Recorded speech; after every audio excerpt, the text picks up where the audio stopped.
Hello everyone, my name is Dawson Shibley and I'm going to be talking to you about organ donation and transplantation today and everything that surrounds it, all the controversies and all the aspects of society that it affects and how some people can agree and disagree on either sides of the coin on all these different aspects of organ donation and transplantation.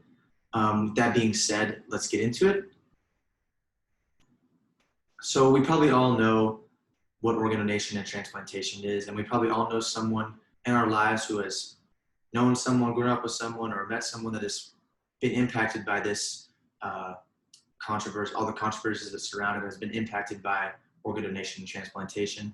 And it's a very important topic to talk about because so many people, as we'll see, are affected by this, and it has a very widespread reach on lots of different aspects of our society. So it's going to be very important to talk about these controversies and address them, learn about them. So what is organ donation and transplantation? As you probably know, organ transplantation is the practice of removing organs from a donor who has either volunteered or is deemed brain dead by a doctor, making their organs harvestable for the patient. There are many different factors that go into organ donation and transplantation, causing many aspects of controversy. There are many different sides to each side of the coin, and a lot of people disagree on certain things, and we're going to talk about each different controversy. So before we do that, let's get into the history of organ transplantation. It started off in 1956 with the first successful kidney transplant between two identical twins. And from then on, it just escalated. There was all these medical advances and it got more and more complex. And as you'll see, it gets kind of crazy as far as what we're able to do with organ transplantation.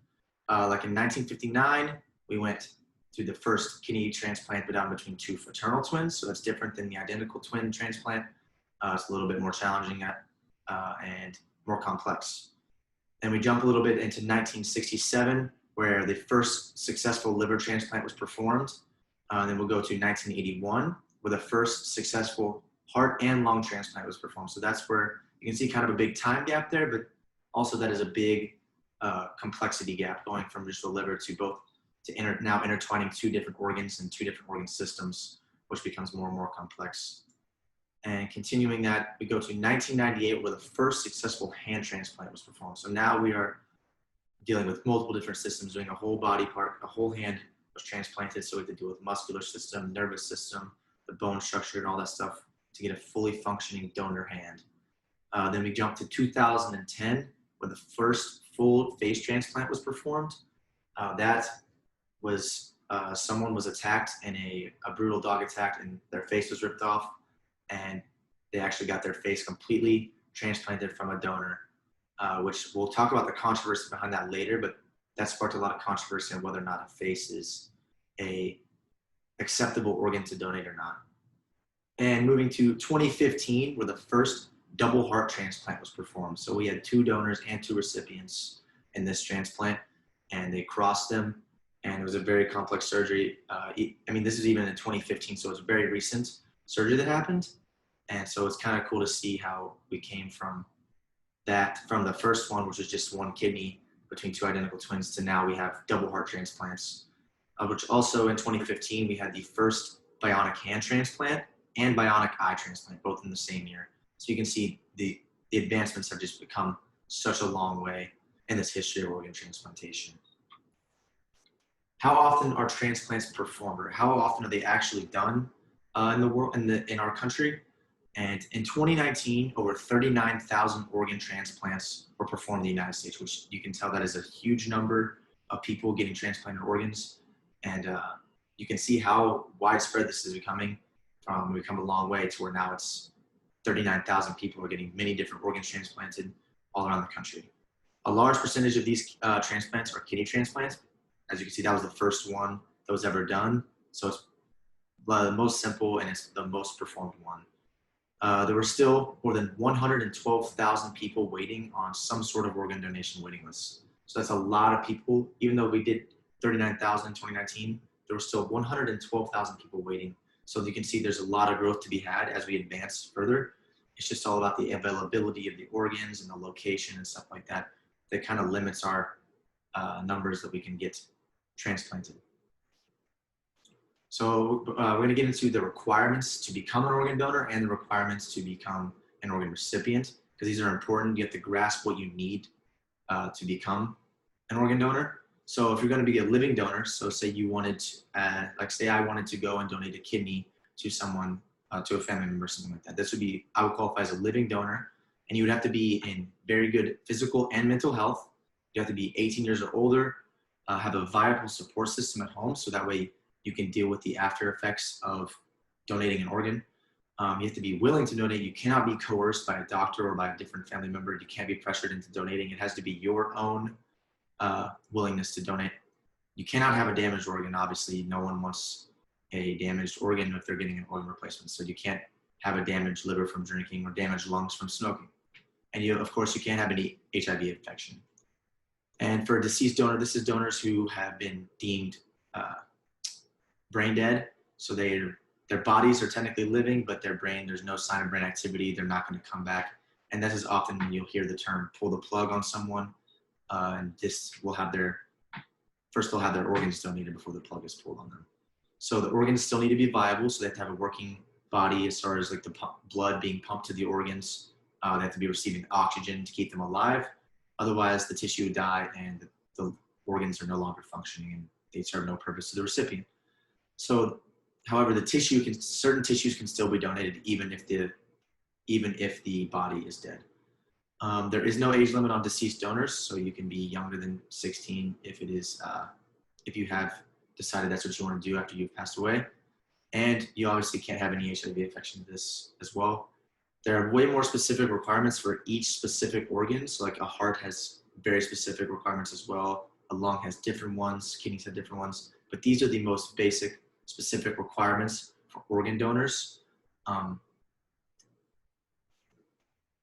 the steps to receiving an organ transplant is first you have to get on the national transplant list. And there are a few steps you can take that you have to take first before you can be put on any sort of list. And these are vital steps to you receiving an organ later on. First off, you have to receive a physician's referral, which means you have to have your doctor deem you necessary to get a new organ, and they have to refer you to one of these transplant hospitals, and you have to register with one of these 200 plus transplant hospitals around the United States.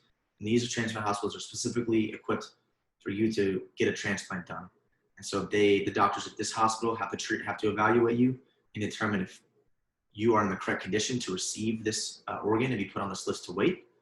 The patients need to have a viable support system before they can be put on this list, because the process of waiting long time for an organ is very frustrating, and it can be hard on someone's mental health. So they have to have a support system behind them, and the support system needs to be able to back them up even after they get the organ, to help them deal with the anti-rejection meds and all this pain that comes with that. And the patient, in some cases, needs to provide proof that they're financially able to cover the cost of the transplant, either through an insurance plan or out of pocket, which is a very controversial topic, as we'll see, on whether or not it's okay to force someone to require proof of payment. Once you're on the list, there are a few criteria that you have to meet, once again, to get the organ or to find an organ match. These organs need to be an organ of matching blood type, preferably. That makes it easier as far as if you'll reject the organ later on down the road. Makes the anti-rejection meds work a little bit better. It needs to be the patient's turn on the list, and where you place on the list there's a variety of criteria there. It's based on medical urgency, which is done by a company called UNOS. They control all of where you rank as far as in your organ list, and the time waiting on the list also gets you higher on there. There are other specific factors based on the organ, of course, but and you must be located within a certain radius of the donated organ.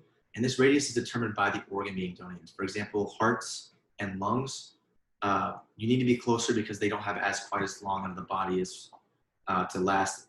Whereas like a kidney, you could last a little bit longer. You could be in a further radius away from the donor organ. So those are just a few things you have to meet all those criteria in order to receive an organ transplant, which is why it's so hard, why we have so many people waiting on lists, because there's not enough organs to go around, and those lists get long. A lot of people need organs. So there are pros and cons, of course, to organ donation, as there's always pros and cons to any sort of controversial topic. The pros: one donor can save up to 50 different lives if their whole body is donated, which is kind of incredible to think one person can save that many lives. It is fairly easy to find an eligible donor. So many people, if they're willing, most of the people in society are eligible to donate. And it can offer an emotional consolation to the family of brain dead donors. So this is a pro that's kind of like a sweet and sour kind of thing, because it's a sad that these people lost their loved one, but it kind of does offer consolation that their loved one's organs are providing happiness to another family. So that is one pro that can be seen, and it provides opportunity for medical research and advancements. We can learn constantly from transplanting organs. As you can see, we've made so many advancements in the last 50 years to now we're putting bionic eyes into people and stuff like that. However, there are cons to this.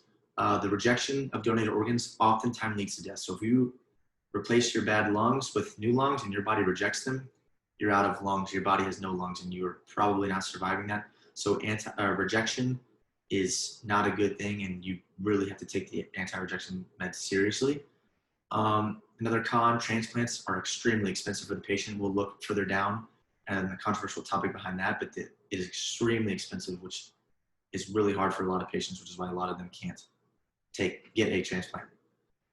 Another one is the patients can feel detached to the new organ, which means like they will not feel like the organ belongs to their body, and that will often lead to your body rejecting it. It's a very common phantom thing that happens within transplant recipients. Some controversies around organ donation and transplantation. While this concept of organ transplantation is widely accepted across the field of medicine, there are a lot of different factors, a lot of different aspects that behind it that are debated and disagreed on by many different groups, from political to religious to cultural groups. All these aspects combine and cause large problems when it comes to organ donation and transplantation and agreeing upon it. Different controversies. It's really hard, and we'll look into these right now. So the first controversy group that I'm going to talk about is the economic controversy that surrounds it. And this is a huge one because it interacts with so many other levels of controversies, and it's because it's so expensive. Just this cost of a surgery for an organ donation can cost the hospital $400,000 to $1.3 million to do this hospital, from flying to the hospital to harvest the donor organ, to flying back, to all the anesthesia and all the medical instruments that go into actually performing the donation surgery, and then the anti-rejection meds afterwards. It's incredibly unaffordable for over 99.9% of America's population. Not very many Americans are able to cover $400,000 to $1.3 million out of pocket for a transplant. And if they don't have good insurance, a lot of patients are out of luck. And so we'll look into a case where the person did not have the money, so that she was just denied the transplant, which is a very controversial thing. A lot of people think that you should not be able to deny someone that just based off lack of money.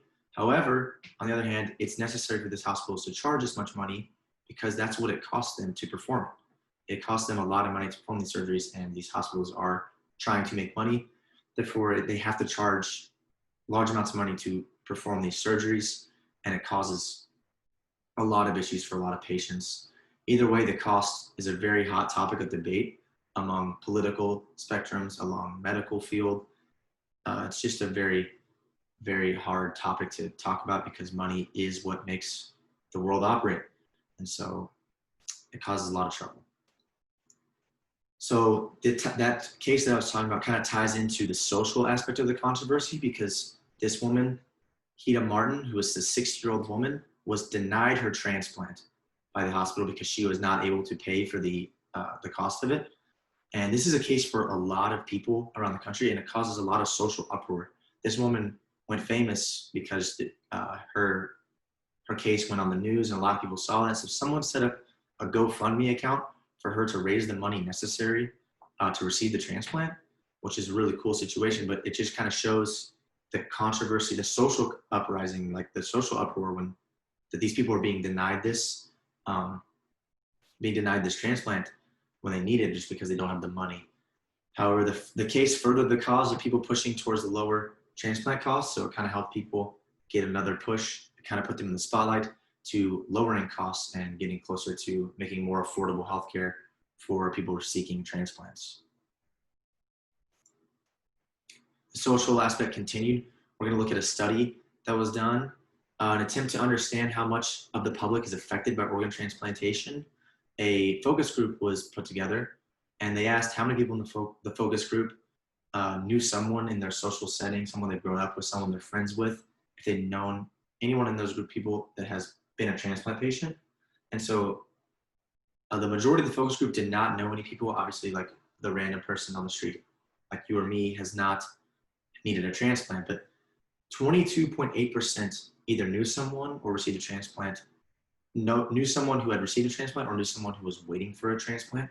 So you can see that these people, there's 22.8% of the population based on this focus group are waiting for a transplant or have had one, which is a large number if you really think about it. That's almost a quarter of Americans are waiting for a transplant. So you can see this is just the study kind of just shows how far reaching it is into society and how many people are dealing with this and why it's so important to address these controversies. So another set of controversy is the theological controversy. And this is like the religious aspect of it. And this is a very important one because religion is a very hot topic in a lot of different fields, not just medicine, but politics and lots of different things, sports even. So when you look at the theological aspect in any sort of thing, it can be very controversial because people very much defend their faith or their lack of faith. Either way, it's a very important thing to these people. It's how people identify. So different religious views on organ donation and transplantation are varied and have major objections to the process. Some of them do. For example, a Jehovah's Witness is not permitted to accept external blood products from anything outside of their own blood. So Jehovah's Witness is not able to come in contact with an organ donor's blood. They're not allowed to receive blood transfusions.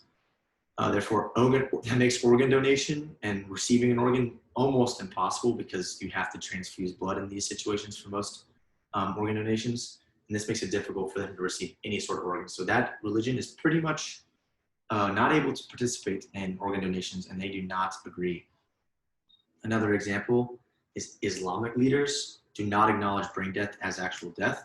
They believe that as long as there's a beating heart, there cannot be a declaration of death. So that means that people that are brain dead, if they're going to donate their organs, if they're Islamic or if they're Muslim, they cannot do that.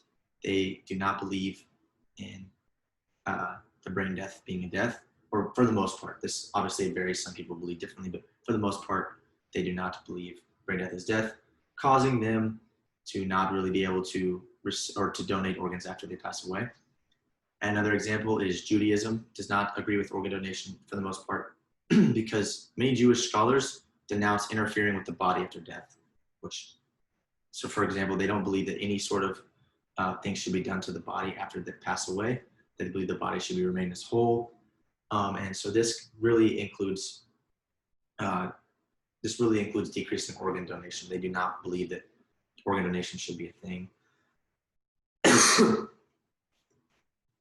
And we're going to look at another study here involving the theological aspect. In this study, the major religions of these few countries, as you can see, are compared to its decreased organ donation rate. Deceased organ donation rate. And based on the data, you can see there's a correlation between each religion and how much they donate. So for example, the United States is highly Christian, and Christians, for the most part, do not have a problem with organ donation. They see it as a good thing. And so you can see the two areas that have high religious percentage of Christianity have high donation rates. Whereas, as we talked about, high Muslim concentrated areas, such as Saudi Arabia, have 3.3% donation rate, which means it's obviously is way lower than 26.6 in America. And so that correlates. You can see the correlation between religion and decreased or deceased donation rate. And that just shows how important these theological aspects affect organ donation and transplantation, and how controversial it can be between religions and what they think is okay and what's not. Another example of a controversy that is very important is the legal side of it. The legalization, the most important part of the legal aspect is the legalization of selling organs for money. So a lot of people, as you know, like you can sell your blood or sperm or blood plasma for money, but you can't legally sell a major organ such as a kidney because it's just something that has to be done in like the black market. It's not legalized on the open market. And many people are calling for this to be legalized, because it's their body. If they're allowed to sell their blood, why would they not be allowed to sell an organ that you can live without, such as a kidney? And it will drastically, some pros for this, it will drastically increase the number of organs available. That's one of their arguments, is that they think, hey, if I'm allowed to sell, people are allowed to sell their organs, then that'll increase the number of organs on the market, and we won't have as many people waiting for organs, which would be a pro. However, on the other hand, the argument against this is that it could lead to many problems. One being, would create a market for people to be kidnapped and killed for their organs. People trafficking people's organs once it becomes legal and selling them could be a problem, and that's obviously a problem we don't want. And it also means people in bad financial standing, such as people in poor countries who are desperate for money, might put themselves and their health at risk to make a quick buck. If they're really desperate to feed their family, some people have done crazier things than selling a kidney, and it might put them at risk if they're not really supposed to donate that kidney. Another aspect of controversy is the political aspect. And the main controversy, and this goes back to the economics. Like I said, the economics really have deep fingers in all these controversies. For example, for the most part, the Democratic Party is looking to make healthcare more affordable. And the Socialist Party is even known for wanting free healthcare for everyone. So this would obviously lower costs of transplant, which is a very hot topic of debate, lowering the cost of healthcare because it affects the economy as a whole. So that is very, very controversial, because that not only affects the healthcare industry, that affects all sorts of levels of economy. And that's when the political aspect comes in, because politics, all of it is about money. A lot of it's about money anyway. So they can't see eye to eye as far as how much healthcare should be. So the Democrats want to lower, the socialists want to make it free. Republicans, on the other hand, do not. And so they can't really agree or come to terms on that, which is why it's a very, very hot topic. Healthcare, I feel like, will always be important in the politic aspect of it, which makes organ donation and transplantation important as well. And then another aspect of controversy is the medical aspect. Medically speaking, there is some debate on what organs should be allowed to be donated, both deceased and living aspects. So it's virtually basically agreed on in the medical field that basic major organs such as lungs, kidneys, and hearts should be donated to others. Where the controversy begins is when it becomes less common donated organs. So like organs such as reproductive organs, like male or female genitalia, or deceased person's eyes being donated. That is a kind of a hard one for families to wrap their head around, is their loved one's eyes being donated to someone else. That can get controversial, or large portions of the skin. So that's why when a family is asked if they want to donate organs, they have a sheet for like basic organs such as kidneys and hearts, and they have separate questions for eyes, skin, reproductive organs, stuff like that, because it does get a little sensitive at that point, and it is controversial as far as what should be ethically or morally like okay to donate. And something that is a possible area of debate is whether or not it would be ethical to transplant portions of the brain if this possibility arises in the future. Currently, there's been no full brain transplant, but as you can see, we made drastic medical advancements. Who knows, one day we could end up making advancements to the medical or to the brain.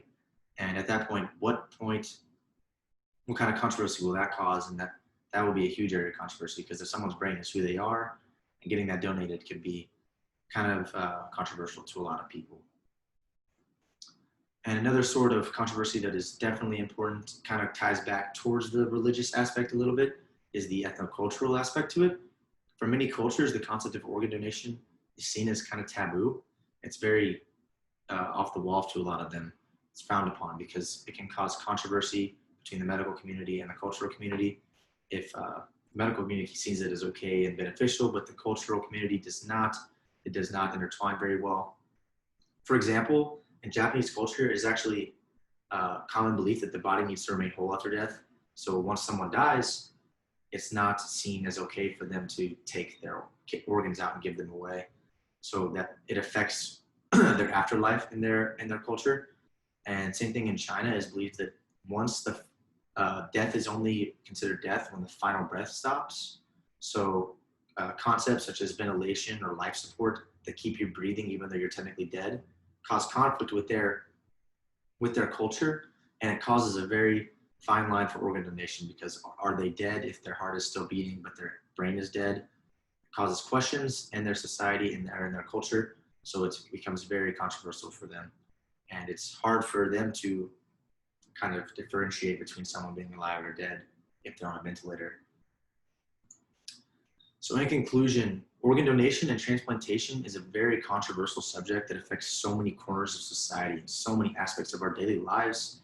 And it has so many pros and cons because each controversy has a very valid argument for each side, and you can see each side of the coin on every single level, from ethnocultural to economical to social to political to legal.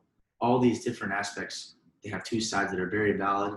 And I think it's that so controversial because it's someone's body and it's saving people's lives, but it's also someone's life ending at the same time in some cases. So it's very sensitive. It's very controversial. And I want to leave you with this thought. If society can come together to compromise on a lot of these aspects of controversy, organ donation has the possibility to impact, to continue to save many lives, but also to do so even more in the future. And we can just, if we can come together and agree on some things, it can cause for a better and more impactful world. And it can help a lot of people. So thank you so much for listening to my talk on organ donation and transplantation. That's going to be it. Thank you.